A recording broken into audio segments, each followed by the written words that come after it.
Blessed Salome, Virgin, Second Order.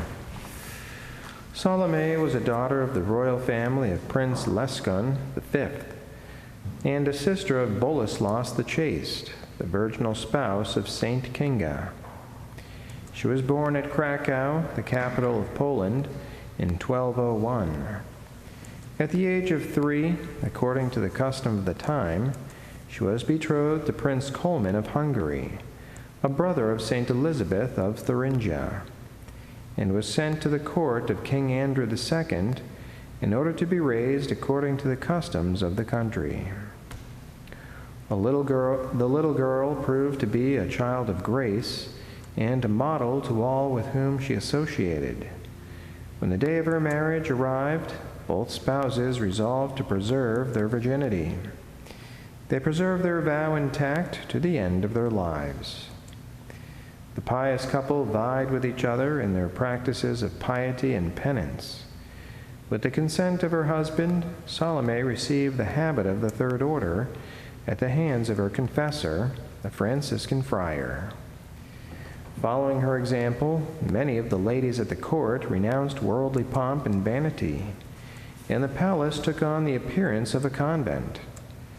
Even when her husband became king of Galicia, and Salome, in addition to the crown that was hers by birth, received a royal crown, she remained the simple daughter of St. Francis in the Order of Penance. King Colman fell in battle against the Tatars in 1225. Salome then resolved to consecrate herself to God and used her wealth in supporting the poor and in building churches. In 1240, she entered the convent of the Poor Clares at Zawichost. The convent was later removed to the vicinity of Cracow to protect it against the inroads of the Tatars, and it was known as St. Mary of the Stairs. Here Salome continued to live for 28 years, highly respected by her fellow sisters because of her virtue. On several occasions, she was elected to the office of abbess.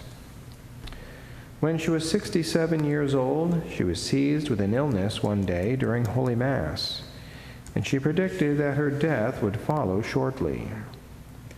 Admonishing those about her deathbed to practice charity and harmony and faithfully observe the rule, she died November 17, 1268, favored and fortified in her last hour with the vision of Our Lady and the child Jesus. A heavenly sign that she was receiving a third crown, the best of them all, was the fact that her sisters in religion, at the moment of her death, saw a brilliant star rise from her lips and mount to heaven. When her body was exhumed 7 months after burial, it was found incorrupt and giving forth a sweet odor. She was then entombed in the Franciscan church at Cracow beside her husband, King Colman. Many miracles occurred in testimony of her sanctity, whereupon Pope Clement X beatified her.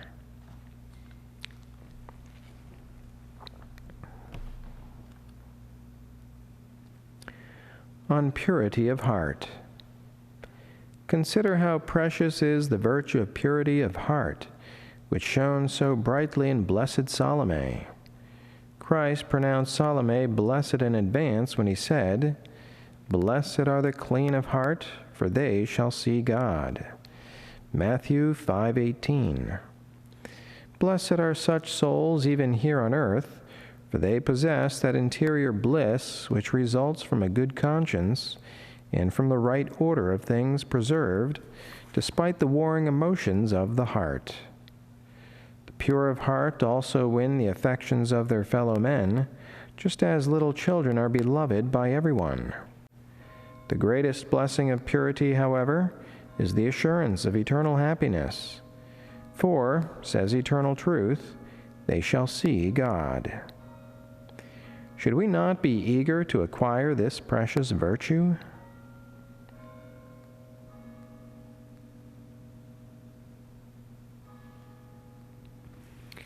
Consider what constitutes purity of heart.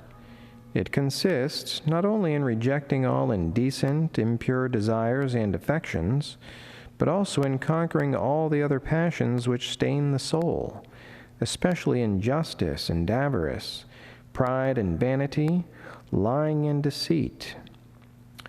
In answer to the question as to who will be admitted to the vision of God, the psalmist says, "The innocent in hands and clean of heart, who has not taken his soul in vain, nor sworn deceitfully to his neighbor." Psalm 23:4. How do matters stand with you?